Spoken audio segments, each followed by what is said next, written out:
अस्सलामु अलैकुम वरहमतुल्लाह। बिस्मिल्लाहिर्रहमानिर्रहीम।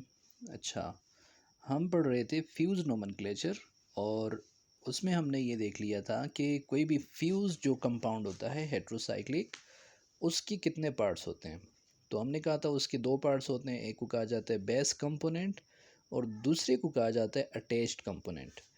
और लास्ट जो लेक्चर हमने लिया था इस पे, उसमें हमने डिस्कस किया था कि हाउ वी कैन आइडेंटिफाई और how we can decide the best component. Best component को हम कैसे पहचान सकते हैं या कैसे हम डिसाइड कर सकते हैं कि कौन सा बेस्ट कंपोनेंट है।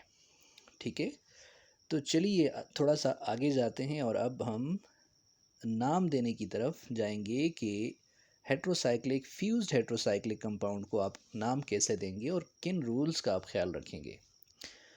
तो देखिए यहाँ पे एक बात लिखी हुई है इसने कि द अटैच्ड कंपोनेंट, यानी जो सेकंड कंपोनेंट है अटैच्ड कंपोनेंट, क्योंकि पहला जो कंपोनेंट है वो क्या है, बेस कंपोनेंट है। कहते हैं कि जो दूसरा कंपोनेंट है उसका नाम जो है is added as a prefix. जो अटैच्ड कंपोनेंट है ना उसको आप प्रीफिक्स बनाएंगे और प्रीफिक्स लाजमी बात है पहले आता है, तो पहले आप प्रीफिक्स लगाएंगे, उसके बाद किसका नाम ऐड करेंगे, बेस कंपोनेंट का नाम ऐड करेंगे। अब अगली बात ये कि the prefix designating an attached component is formed by changing terminal e of the trivial और द हैंश-विडमैन नोमेनक्लेचर या name of the component into o. This o is not dropped when followed by a vowel. कहता है कि ये जो prefix होगा जो किसको डिजिग्नेट करेगा, किसको ज़ाहिर कर रहा है, अटैच कंपोनेंट को ज़ाहिर कर रहा है। आप इसको कैसे बनाएंगे, इसका नेम प्रीफिक्स कैसे बनाएंगे कि आप इसका जो टर्मिनल ई है, जो आखिर में ई आया हुआ है, उसके ट्रिवियल नेम से या एच विडमैन नाम से आप उसको ओ के साथ क्या कर देंगे, चेंज कर देंगे। और मज़े की बात यह है कि ये ओ जो है ये ड्रॉप नहीं होगा जब इसके बाद एक दूसरा वॉयल आएगा, यानी कोई और वॉयल आ गया इसके बाद। तो ये रूल है वैसे नोमेनक्लेचर का कि दो वॉयल्स जब एक साथ आ जाते हैं तो आप पहले वाले वॉयल को क्या कर देते हैं, ड्रॉप कर देते हैं। लेकिन यहाँ पे ऐसे नहीं होगा, क्योंकि यहाँ पे आपने इसका नाम ही क्या रखा है, ओ के साथ रखा है। आपने ई हटा के ओ लगा दिया, जैसे यहाँ पे आपने ओ लगा दिया, तो कहीं इसके बाद अगर वॉयल आता भी है तो वो ड्रॉप नहीं होगा। ये क्या नहीं होगा इसका, ये ओ ड्रॉप नहीं होगा। तो देखें ये कुछ मिसालें लिखी हुई है। पायराजीन है अगर अटैच कंपोनेंट, तो इसका नाम पायराजीन से हो जाएगा पायराजीनो। पायराजोल हो जाएगा पायराजोलो। थायाजोल हो जाएगा थायाजोलो। ठीक है, ये रही बात किसकी, ये है बात कि आप कैसे अटैच कंपोनेंट को प्रीफिक्स बनाएंगे। अच्छा, दूसरी बात इसके साथ कुछ और नाम भी लिखे हुए हैं, जैसे यहाँ पे है पायरिडीन, तो पायरिडीन के लिए नाम क्या हो जाएगा, पायरिडो। क्विनोलिन के लिए हो जाएगा क्विनो। ये थोड़ी सी एक्सेप्शन है, एक्सेप्शनल केस है, क्योंकि यहाँ पे पायरिडीनो नहीं कहा बल्कि क्या कहा है, पायरिडो कहा है। इसी तरह क्विनोलिनो नहीं कहा, क्विनो कहा है। आइसो क्विनो कहा है, फ्यूरेन को फ्यूरो कहा है, थायोफिन को थाइनो, एमिडाजोल को एमिडाजो। ठीक है, ये आपने क्या रखना है, थोड़ा सा इसको जहन में रखना है कि हर जगह पर सिर्फ ई हटा के ओ का इजाफा नहीं किया जाता, बल्कि कुछ एक्सेप्शनल केसेस हैं, और ये सारे जो हैं ये कौन से केसेस हैं, एक्सेप्शनल केसेस हैं, जिसमें आपने इस हिसाब से इसको क्या करना है, नाम देना है। ठीक है, अच्छा पांचवी बात ये है कि the bonds of the base components are alphabetized with consecutive italic letters starting with A for 1-2 bond, B for 2-3 bond, C for 3-4 bond, D for 4-5 bond and so on। अब जो आपके पास बेस कंपोनेंट होगा ना, उसके bonds को आपने क्या करना है, अल्फ़ाबेटाइज्ड करना है। क्या मतलब है, उसको अल्फ़ाबेटिकल नाम देने हैं आपने, इटालिक लेटर्स के साथ। ठीक है, यानी 1-2 जो बॉन्ड होगा उसको आप ए से डिनोट करेंगे, और 2-3 जो बॉन्ड होगा उसको बी से डिनोट करेंगे। इसी तरह अगले को सी से, अगले को डी एंड सो ऑन।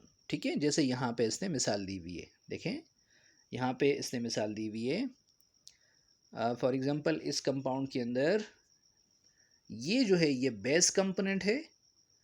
अब बेस कंपोनेंट के अंदर यहाँ पे आप देखें, ये जो आया हुआ है इसके साथ ये वाला बॉन्ड, क्योंकि ये यहाँ पे अटैचमेंट कर रहा है, तो ये पहला बॉन्ड है 1 2, तो 1 2 के बॉन्ड को ए से डिनोट किया है। इसी तरह 2 और 3 वाले को बी से, और बी और सी वाले को सी से, और अगले को सॉरी 4 और 5 वाले को या जो भी है उसको डी से, और नेक्स्ट को ई से क्या किया है, डिनोट किया है। तो आपने बेस कंपोनेंट में क्या करना है, कोई भी आपके पास जो साइकिल है, जो फर्स्ट बॉन्ड है उसको आपने ए से डिनोट करना है, सेकंड को बी से, थर्ड को सी से, इसी तरह आपने अगले को डी से। ये नेक्स्ट पॉइंट हो गया। अगला पॉइंट ये है कि the atoms of the ring system of the second component, जो अटैच कंपोनेंट है उसकी नंबरिंग कैसे होती है, तो उसकी नंबरिंग 1 2 3 4 5 से होगी। ठीक है, observing the principle of the lowest possible numbering.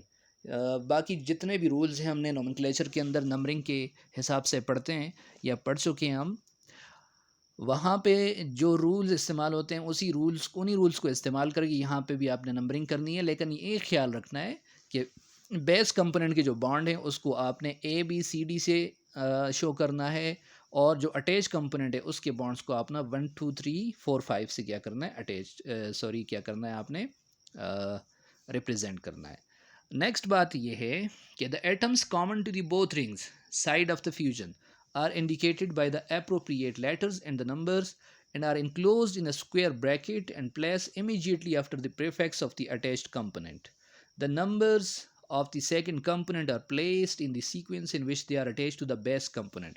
अच्छा, फिर कहता है कि जब दो रिंग्स आपके पास हैं, एक है बेस कंपोनेंट और एक क्या है, अटैच। जैसे इस केस में आप देख सकते हैं, तो यहाँ पे जब ये दोनों फ्यूज्ड हैं तो इस लाजमी बात है इन दोनों के दरमियान दो एटम्स कॉमन है। जैसे यहाँ पे फ्यूजन है तो ये दो एटम्स जो हैं, ये वाला और ये वाला एटम, ये क्या है, कॉमन है। इनको आपने क्या करना होता है, एक ख़ास आपने तरीके से क्या करना होता है, डिनोट करना होता है। और वो डिनोट आप कैसे करेंगे कि प्रीफिक्स लिखेंगे, प्रीफिक्स के बाद क्या आएगा, स्क्वायर ब्रैकेट। इस स्क्वायर ब्रैकेट के अंदर आप क्या लिखेंगे, एक ख़ास नंबर से इनको क्या करेंगे, इन दो एटम्स को डिनोट करेंगे। अब वो डिनोट कैसे होता है तो उसको हम डिस्कस करेंगे। ठीक है, उसको डिनोट आप ऐसे करेंगे कि जहाँ पे आपके पास अटैच कंपोनेंट और बेस कंपोनेंट क्या कर रहे हैं, आपस में मिल रहे हैं, उसी हिसाब ने आपने क्या करना होता है, उसके अटैचमेंट के नंबर्स को आपने वहाँ पे डिनोट करना होता है, स्क्वायर ब्रैकेट के अंदर लिखना होता है। फॉर एग्जांपल अगर मेरे पास ये जो बॉन्ड है या ये वाला बॉन्ड जो है बी वाला, वो यहाँ पे अटैचमेंट कर रहा है, तो देखिए यहाँ पे 2 और 3 का बॉन्ड जो है वो यूज़ हुआ है, और यहाँ पे बी का बॉन्ड यूज़ हुआ है। तो हम यहाँ पे 2 3 वाले बॉन्ड को यहाँ पे डिनोट करेंगे और बी वाले को भी क्या करेंगे, यहाँ पे लिखेंगे, ताकि हमें पता चले कि बेस कंपोनेंट जो है वो अपने बी वाले बॉन्ड से और अटैच कंपोनेंट अपने 2 3 वाले बॉन्ड से क्या हो चुका है, अटैच हो चुका है, और दोनों का ये दो कार्बन जो हैं ये क्या हैं, कॉमन है। ठीक है, अब यहाँ पे थोड़ी सी बात और भी आती है। यहाँ पे थोड़ी सी एक चीज़ देख लें इससे पहले कि हम आगे जाएं। इन एग्जांपल्स को ज़रा देखें। फॉर एग्जांपल ये एक बेस कंपोनेंट है हमारे पास। ठीक है, ये एक फ्यूज्ड कंपाउंड है जिसमें हम देखते हैं कि इसके पास क्या है जी, इसके पास है एक ये साइकिल जो आपको नज़र आ रहा है, और दूसरी साइकिल इसके पास क्या है, ये वाली। अब आपने बेस कंपोनेंट को क्या करना है, डिसाइड करना है, तो उसके लिए तो हमने रूल्स पढ़े हुए हैं। जब आप बेस कंपोनेंट को देखेंगे तो आपके पास ये पायराडीजीन जो है, पायरा पायरीडाजीन, ये आपके पास क्या है, बेस कंपोनेंट, और पायराजीन जो है ये अटैच कंपोनेंट है। ठीक हो गई बात। जब आपने बेस कंपोनेंट अटैच कंपोनेंट को डिसाइड कर लिया तो यहाँ पे फिर आपने नंबरिंग करनी है। बेस कंपोनेंट को आप नंबर कैसे देते हैं, तो देखें जो पहला बॉन्ड है ए से डिनोट किया हुआ है, दूसरे को बी से, तीसरे को सी से, अगले को डी ई और एफ से। ये बात हो गई। जबकि यहाँ से आपने नंबरिंग करनी है तो एटम्स को आपने नंबर देना है 1 2 3 4 5 6, इस हिसाब से आपने नंबर दे दी। अब आपस में ये दोनों क्या हैं, अटैच्ड हैं। तो अटैच्ड कहाँ से हैं, तो देखिए यहाँ से ये वाले दो एटम्स और ये सी वाला जो बॉन्ड है ये क्या है, ये आके आपस में क्या हो चुका है, अटैच हो चुका है। ये आप यहाँ पे आपको नज़र आ रहा है। तो देखिए इसका नाम क्या हो जाएगा, इसका नाम इसी हिसाब से हो जाएगा। सबसे पहले आपने अटैच कंपोनेंट को नाम देना है, और अटैच कंपोनेंट का नाम कैसे देना है कि जब आखिर में ई हो उसको ड्रॉप करके ओ लगा देते हैं। तो देखिए पैराजीन से क्या हो जाएगा, पैराजीनो। ये इसके बाद स्क्वायर ब्रैकेट आपने लगा दिया। स्क्वायर ब्रैकेट में आपने डिनोट करना है कि कौन कौन से बॉन्ड बेस के और अटैच के वो आपस में उन्होंने क्या किया हुआ है, फ्यूजन की हुई है। तो यहाँ पे देखिए आपको नज़र आ रहा है 2 3 और यहाँ पे आपको नज़र आ रहा है सी। क्या नज़र आ रहा है? सी नज़र आ रहा है। तो आपने लिख लिया 2 3 और साथ सी। उसके बाद आपने लिखना है बेस कंपोनेंट का नाम सफिक्स के तौर पर, तो उसका नाम उसी तरह होगा पायरिडाजीन बेस कंपोनेंट। तो ये इसका कंप्लीट नाम हो गया।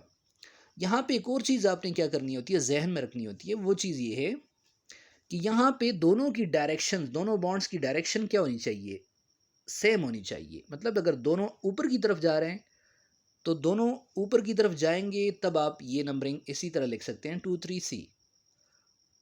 अगर ऐसा नहीं है, अगर ऐसा नहीं है, ऐसा है कि आप देख रहे हैं कि एक की डायरेक्शन ऊपर की तरफ है और दूसरे की डायरेक्शन क्या है, नीचे की तरफ है, तो फिर आपने 2 3 के बजाय क्या लिखना होता है, 3 2 लिखना होता है और सी को उसी तरह आप लिख लेते हैं। ठीक है, अब इसका क्या मतलब है? इसका मतलब ये देखें, जब यहाँ से आप नंबरिंग करते हैं तो किस तरफ आप जा रहे हैं, ए बी सी डी, इस तरफ जा रहे हैं ना, तो ये इसकी डायरेक्शन आ गई।